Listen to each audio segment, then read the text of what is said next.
Assalamualaikum warahmatullahi wabarakatuh. Anak-anak, kembali lagi bersama Bunda Mila. Kali ini Bunda Mila akan menjelaskan tentang Quran surat Al-Fil. Nah, surat Al-Fil ini mengingatkan akan kasih sayang Allah pada orang-orang Quraisy yang telah menyelamatkan mereka dari ancaman pasukan Raja Abraha yang hendak menyerang Ka'bah. Peristiwa tersebut juga bertepatan dengan kelahiran Nabi Muhammad yang dikenal dengan Tahun Gajah. Apa ya yang dirasakan penduduk Arab saat melihat iring-iringan pasukan bergajah dengan senjata lengkap tiba-tiba datang hendak menyerang kampung halamannya? Pastinya mereka lari tunggang langgang penuh ketakutan, seluruh harta pun ditinggalkan.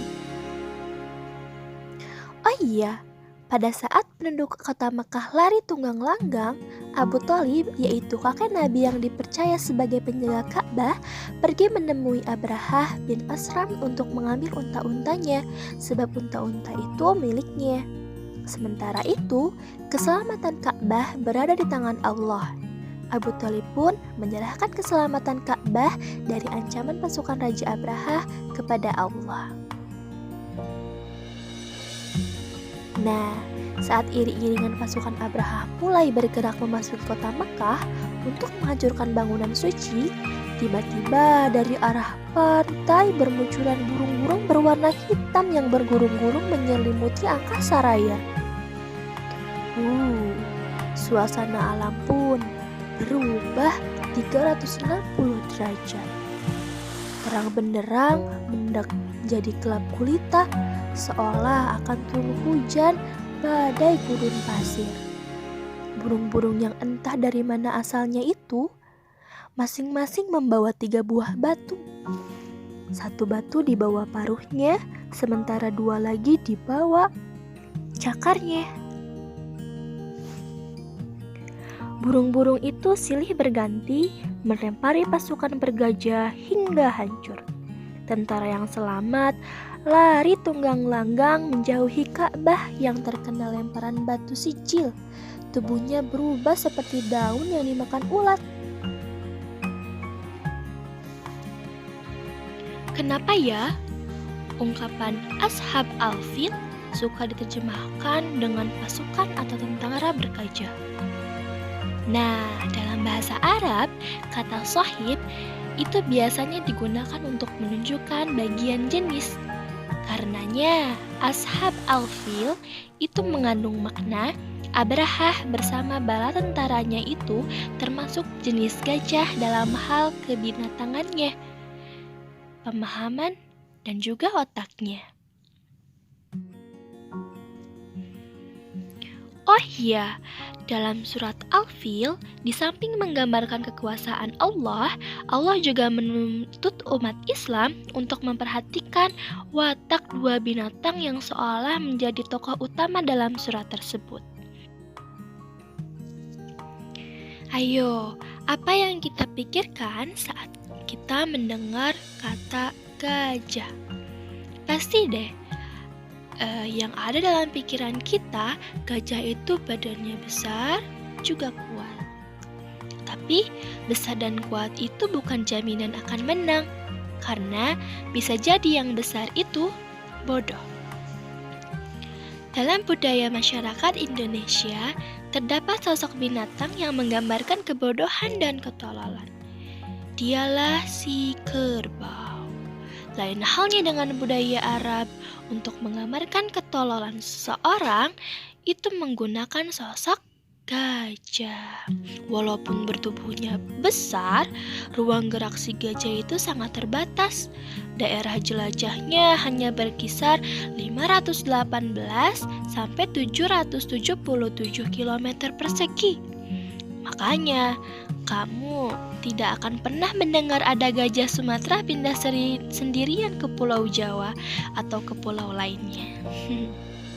Ayo, apa yang akan terjadi jika kita tidak boleh keluar dari rumah? Pasti kehidupan kita akan terbatas di sekitar rumah saja, bukan? Akibatnya, kita akan menjadi anak yang bodoh. Bukankah pengetahuan dan pengalaman itu kita peroleh lebih banyak dari luar rumah? Makanya, kita jangan mengurung diri di rumah yang terbatas. Semangatlah untuk pergi ke sekolah supaya semakin banyak ilmu dan pengalamannya. Tidak percaya? Buktinya, adik kecil kita yang masih berumur 1 tahun, pengetahuannya sangat sedikit. Karena kurang gerak, si adik harus masih sangat terbatas. Ia hanya bisa berjalan di sekitar rumah saja. Ia belum tahu kereta api karena belum pernah ke stasiun. Ia belum tahu sungai karena belum pernah ke sungai. Ia belum tahu atau tidak memiliki banyak teman karena si adik kecil itu masih sangat jarang keluar rumah. Karena badannya besar untuk memenuhi kebutuhan makanannya, sang gajah menghabiskan 75-85% dari seluruh waktunya untuk makan. Ya, kurang lebih sekitar 18-20 jam per hari digunakan untuk makan.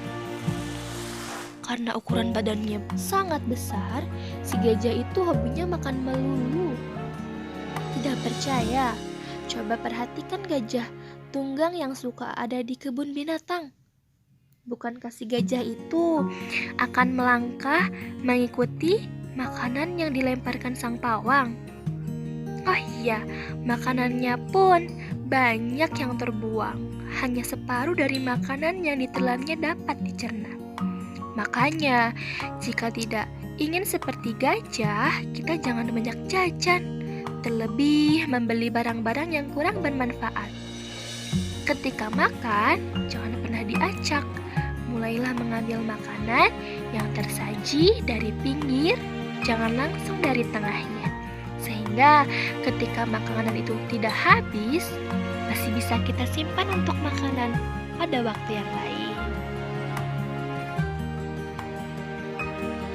Oh iya, kata ulama, barang siapa banyak makan, ia pasti banyak tidur. Barang siapa banyak tidur, ia pasti banyak lupa.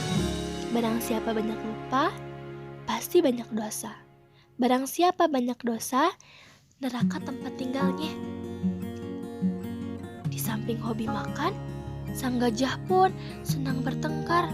Oleh sebab itu, kita pasti pernah mendengar ada gajah yang menyerang perkampungan. Gajah macam apa yang suka menyerang perkampungan itu?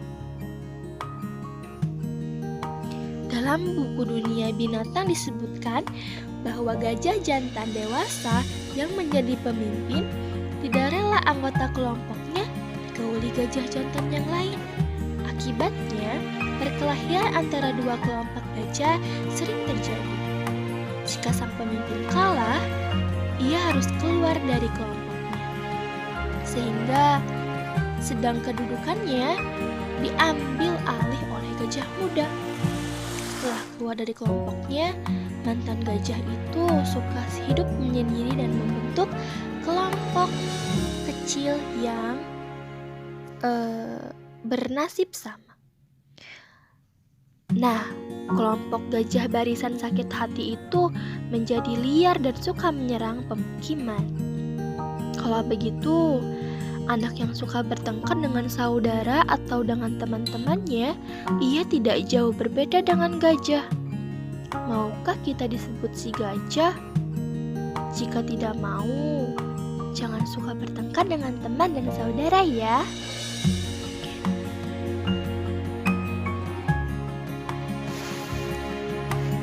Berbeda dengan si burung, walaupun berbadan kecil, si burung itu mempunyai semangat juang dan daya jelajah yang cukup tinggi.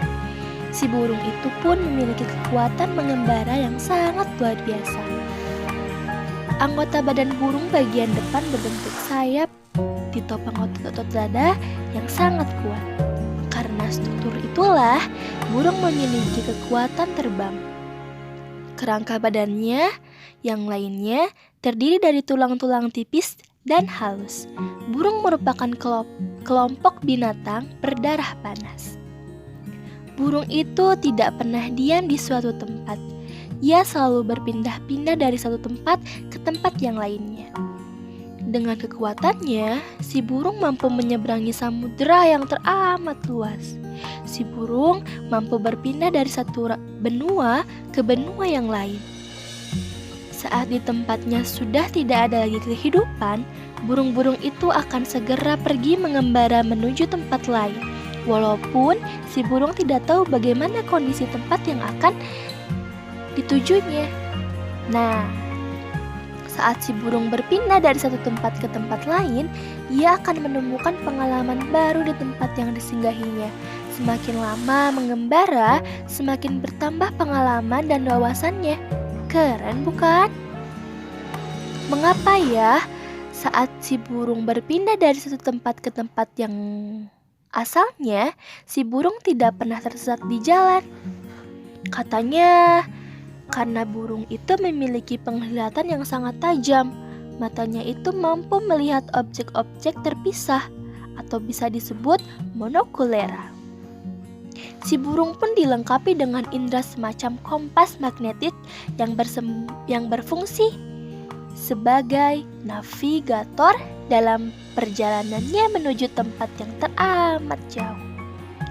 Nah, kita pun dilengkapi kompas kehidupan, dialah Al-Quran dan As-Sunnah.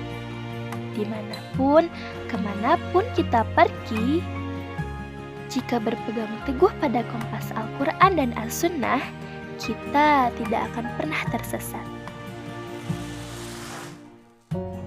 Nah, alhamdulillahirrabbilalamin, cerita tentang gajah dan burung telah selesai. Semoga anak-anak suka ya. Sampai bertemu lagi. Assalamualaikum warahmatullahi wabarakatuh.